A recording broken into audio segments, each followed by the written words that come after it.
Hey guys, and welcome to my no BS recap of E3. This time we're covering Ubisoft's presentation. Ubisoft started out, as you might have expected, with not a game trailer or a reveal or anything useful, but a small orchestra playing Assassin's Creed music. It's fine, I just really appreciate the no BS style of Sony and, to a degree lately, Microsoft, where they just show us games. It's what we want. Anyway, that finishes and we get into it. Watch Dogs 3, or rather, Watchdogs Legion, surprised me. We got ourselves a fun gameplay trailer with the setting in London where you're being oppressed and you're part of some sort of resistance. You're basically trying to recruit this dude, but he's already getting captured. So you help him and it doesn't go quite that well. In fact, you die permanently. That was a surprise. It turns out in Watch Dogs Legion, we're not playing any specific character, but a massive roster of characters that we're able to continually update and change at our leisure. For example, we see Helen, this little old lady, who happens to have a crazy spider drone with tasers, and yeah, Helen herself is a fucking chump. Look at her absolutely destroy everyone. Jesus, Helen, please don't hurt me. They got some different examples of gameplay popping around the world as different characters doing different things, all in the name of recruiting new watchdogs to help form this resistance and fight the oppression. They're happy to tell us that you can recruit any character you see in the game. You just have to complete a short origin story with them to recruit them. That's going to be great. The gameplay looked really good, like fun. The concept's fun. The permadeath mechanic is going to have you scared for the teams you create and get attached to. I like how we've gone in such a forward direction with Watch Dogs. Watch Dogs 1's character was like cardboard boring. He was terrible. But each character shown in these trailers seemed really cool and really interesting. And I love the masks they wear. And then you can play as anyone. That's crazy. That's releasing March 6th, 2020. Next, Rob from Always Sunny shows up. He tells us about a TV show they're working on, poking fun at the world of game dev and the game industry as a whole. It's called Mythic Quest, which is the name of the game it focuses on. The idea is that Mythic Quest is the most popular game ever. It's a massive MMORPG that's taken the world by storm. And they're about to release their first major expansion, Raven's Banquet, and they're creating a story around like what that's like. I guess you could compare it to The Office, but for game dev. Who knows if it'll be good, but I'm willing to give it a try. Hell yeah, Siege info. Parker McKay comes out to talk about Rainbow Six Siege and gets right to the point. The 13th season for Siege that I've been waiting for is officially releasing tomorrow, June 11th. We know all the details. You know, it's the ranked update, there's 2 new ops, there's a rework cafe and so on. But it is nice to know that it's coming tomorrow. We also got a really fun, silly trailer for one of the 2 new ops, Warden, where they gave him like a Kingsman vibe as he clutches around. I can't wait. I love Siege. It was a nice little segment. Brawlhalla gets a little trailer for a collaboration update. They're basically working with Adventure Time. They're adding Jake, Finn, and Princess Bubblegum as playable characters to their game. And there's a new game mode called Buddy and a new fighting stage, the Tree Fort from the show. It's free to play. It's out now. It was neat. Ghost Recon Breakpoint, the sequel to Wildlands, gets a trailer with the Punisher himself giving an intense speech to his unit. He's calling them the Wolves, and they're basically hunting the ghosts, the characters you play as, basically. I'm never going to complain about seeing more Jonathan Bernthal as the Punisher, and it seems a good setting or enemy for the story.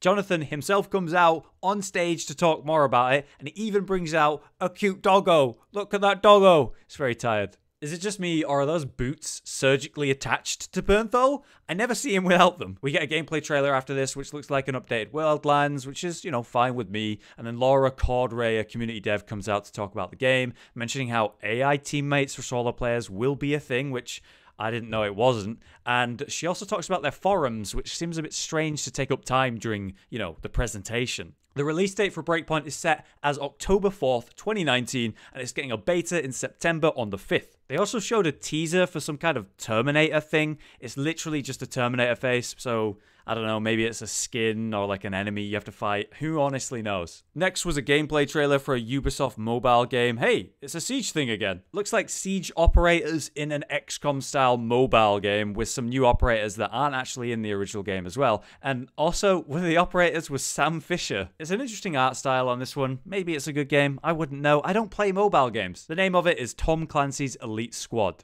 Here's a Just Dance trailer. Yep, There's a new Just Dance. It's Just Dance 2020, I believe. They're fun and silly games. There's nothing wrong with it. They're well made if you're into that kind of thing. And weirdly, the actors in the trailer weren't the same people who came out to dance on stage for a few minutes. And also, there was a dancing panda. There's the important info. For Honor gets a trailer for a limited time event introducing a new fighter called Sakura, the Spirit of Death. The trailer shows many warriors struggling to deal with Sakura, who's kicking their butts on this map. And there's a new game mode called Soul Rush. Apparently, you're going to get spectral customizations for those who participate in the event. It's kind of lacking on information other than that, but I'm sure this will be fun and good for the For Honor folks. That's out right now until June 27th. Wow, another Siege thing. I'm spoiled today. Surprise, Ella and Vigil show up to help this dude struggling on the floor. Some scary shadows were making him freak out. In this PvE-based game, we'll be playing as a three-man team to fight an unknown parasite. Apparently, this game came out after the cancelled Pioneer sci-fi project that Ubi was working on, and the original Quarantine game mode in Siege did have mixed reactions when that happened in game. I'm sure this is going to be more fleshed out than that though, and a bit more realized by comparison since it is a standalone game. I'm interested personally, but it would be nice if it wasn't a 3-man, but 4-man game. A lot of games are doing 3-man sort of setups now, and it's an awkward number from me and my group of friends. Next we had Division 2. Terry Spear, the creative director, comes out to talk about the upcoming updates. He's got a great t-shirt on, good for you Terry. First, the game is going free to play from June 13th to June 16th, so you can try the game out then if you want. We get a trailer showing various environments you'll be visiting in the future updates. It's going to be released in episodes. They're sending players through a new area outside the city called the Woodlands to hunt a traitor. There's also a zoo and an outcast group you're going to fight there. And the final mission is going to be set at a college where you are trying to find out what happened to a military convoy that went missing. Episode 2 is going to come out next fall called The Pentagon. They're bringing in a 8-player raid, the second one in Division 2 with that. And finally, Episode 3, we get a specific trailer for, in which you're on another manhunt trying to hunt down a former agent that betrayed the Division. And that's coming early 2020. And they gave us some details about a Division movie that's being made. David Leitch is directing it, and they're working with Netflix to make it. God, it's a lot of Division stuff. Great to hear that they've got a really good roadmap for content. I've heard good things about Division 2, so I wanted to ask you guys, what do you think about that game? After this, Ubisoft go on to announce Uplay Plus. It's exactly what you think it is. It's like Microsoft. They've made their own PS Plus system. Get access to a bunch of games, or premium versions of those games, i.e. DLCs, which currently is about 100 plus games they've added to it, and they're adding more to it. It's $15 a month, and if you sign up now, they're going to give you free access at the launch. It's launching in September. They also reference Stadia, which allows you to play games on any device that they're using, streaming the games to that device. Lots of people are doing this suddenly. I guess it was inspired by the Switch and how that, swaps monitors easily, but via a cloud system instead. I think this is a good step forward for tech and gaming, and I'm glad more people are doing it. Check this game out. Roller Champions seems to be Ubisoft's own version of a Rocket League game. It's skill-based team PvP sports game, quite literally. The gameplay looks fun. It's like some sort of rugby game with goalposts, but you're all on roller skates. You kind of brawl each other, I guess. I like the art style, and I'm hoping this character customization, because that could be a good one to play with friends. There's an alpha demo running right now from June 10th to June 14th via Uplay, so you can give it a try now if you want to. Finally, the main Frenchman himself comes out to say thank you for watching and playing Ubisoft games, and there's a final teaser for Gods and Monsters. The art style for this game looks really nice. It's by the people who made Assassin's Creed Odyssey. It seems like you're going to be hunting monsters in that Greek mythology timeline, and like I said, it looks very pretty. Rage was really excited by this. He loves that style of game, that genre, that type of game. So that's coming out February 25th in 2020, so look out for that. And just like that, it's finished. It cuts to the stage for the Twitch Rivals event, where they're playing Siege with some Twitch streamers and celebrities. But that's all Ubisoft had to show us this year. What did you think? I think Ubisoft did fine. A lot less presenting and a lot more games and trailers, which I enjoyed. But for now, I've been Hollow, you've been you, and thanks for watching.